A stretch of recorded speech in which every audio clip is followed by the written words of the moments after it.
ঘটনাটা আমার বোনের ফ্রেন্ডের সাথে ঘটেছে। ওর নাম ছোঁয়া। দেখতে ভারী সুন্দর, দুধে আলতা গায়ের রং, চুলগুলো অনেক সুন্দর। একদিন ছোঁয়া তার কাজিনদের সাথে মিলে তাদের এক রিলেটিভের বাসায় গিয়েছিল। বাড়িতে যখন ফিরছিল তখন রাত। ছোঁয়া ও তার কাজিন প্রাইভেট কার দিয়ে আসছিল। ছোঁয়া উইন্ডো সিটে বসেছিল। উইন্ডোর গ্লাস তখন খোলা ছিল। ছোঁয়া উইন্ডো দিয়ে দেখলো যে একটা গাছের পাশে একটা সাদা অবয়ব দাঁড়িয়ে আছে। ছোঁয়া কথাটি তার কাজিনকে বলল। তার কাজিন গাড়ি থামিয়ে দেখলো যে কিছুই নেই। বলে রাখা ভালো, তখন ছোঁয়া চুল ছেড়ে এবং পারফিউম দেওয়া ছিল। আমরা হয়তো অনেকেই জানি রাতের বেলা চুল খোলা রেখে বের হলে এবং পারফিউম ইউজ করলে জিন জাতির বা অন্য কিছু আকর্ষণ বেড়ে যায়। যাই হোক, আবার তারা বাসার পথে রওনা দিল। বাসা ফিরে ছোঁয়া অস্বাভাবিক আচরণ করতে লাগলো। সবাইকে কামড় দিতে লাগলো, এমনকি নিজেকেও। কাউকে সহ্য করতে পারতো না, বিশেষ করে ছোঁয়ার হাজবেন্ড আর মাকে। ছোঁয়ার নামাজ পড়তেও পারতো না, নামাজে দাঁড়ালেই চিৎকার করতো। পরে ছোঁয়ার ফ্যামিলি ছোঁয়াকে অনেক হুজুর এবং কবিরাজ দেখান। সবাই বলল কি জিন ভর করেছে এবং জিনটা অনেক শক্তিশালী, তাদের দ্বারা জিনকে তাড়ানো সম্ভব না। পরে হুজুর এক বড় কবিরাজের কথা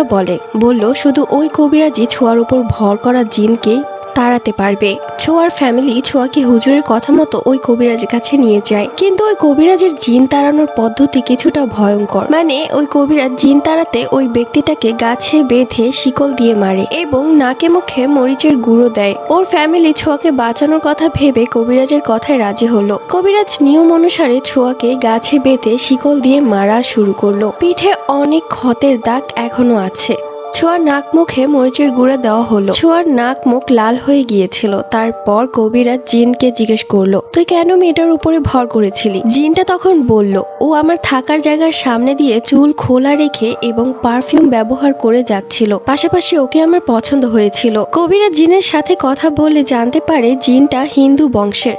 অনেকভাবে জিনটাকে বুঝিয়ে তাড়ানো হয়। এখন ছোঁয়া আল্লাহর রহমতে সুস্থ। চলে যাচ্ছি পরবর্তী ঘটনায়। আপু, আমার নাম সাদিয়া। ঘটনাটি ঘটে আমার চাচির সাথে। আমরা ওনাদের বাড়ি বেড়াতে গিয়েছিলাম, তখন ঘটনাটা আমাদের সাথে শেয়ার করেন। তো ওনাদের বাসার সামনে বাঁশঝাড় ছিল। একদিন ভরা সন্ধ্যায় উনি বাঁশঝাড় দিয়ে আসছিলেন। তখন উনি খেয়াল করেন ওই বাঁশঝাড় দিয়ে কালো হাতির সমান বড় একটি অবয়ব যাচ্ছে। সেটা দেখে উনি অনেক ভয় পেয়ে যায়। চলে যাচ্ছি পরবর্তী ঘটনায়। আমার নাম রিবা।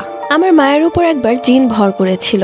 আমাদের বাড়ির পাশে বিরাট বড় একটা কদম গাছ আছে। সেই কদম গাছে একটা দুষ্ট জিন ছিল। সেটা অবশ্য তখন আমরা জানতাম না। তো একদিন ভরা সন্ধ্যার দিকে মা ছাদের থেকে কাপড় আনার সময় লক্ষ্য করলেন যে সেই কদম গাছে সাদা কাপড় পরে কেউ বসে আছে আর আমার মায়ের দিকেই তাকিয়ে হাসছিল। তো এটা দেখে আমার মা খুব ভয় পেয়ে যায় এবং সেখান থেকে দ্রুত সরে যায়। বাড়িতে আসার পর থেকে মায়ের প্রচুর পেট ব্যথা এবং মা অনেক অস্বাভাবিক আচরণও করছিল। এরপর কবিরাজের দ্বারা মা সুস্থ হয়।